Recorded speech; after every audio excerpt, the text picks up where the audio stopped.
yau watan mu ɗaya da yin aure cip kwana 30. Wannan cikin da yake jikinki watan shi 4. Ya gaskiyar magana yake.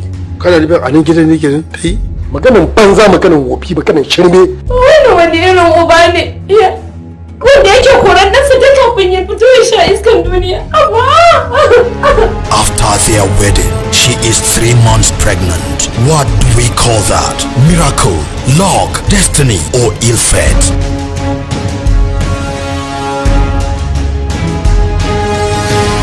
Kin tabbata na sani? Haba mai shari'a.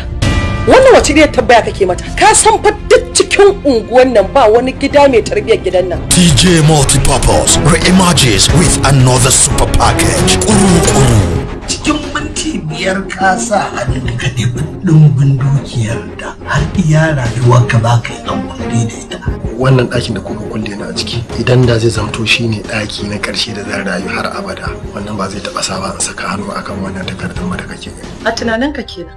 Kafin wani abu ya faru akwai wani ɗaya daga cikinsu wanda yake bijire maka? Ina umartar ka da amincewa da bukatar su. Inquisition, interrogation, and investigation must take effect to find a solution for the confusion and arrive at conclusion. Kuru.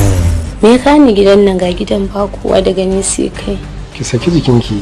Hankali na kwata-kwata bai kwanta ba.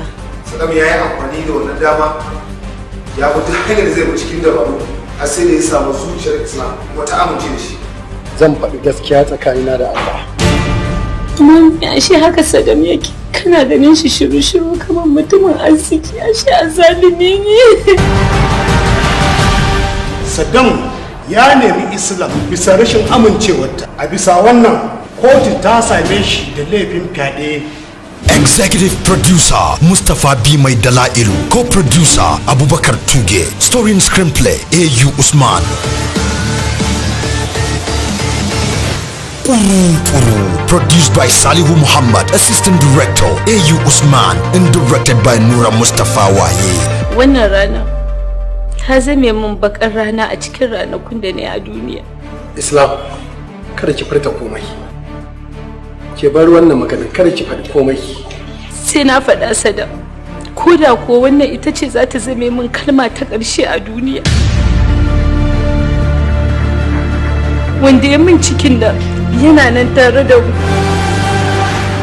kuma yana jin mu kuru ina kallon sai yana kallo na.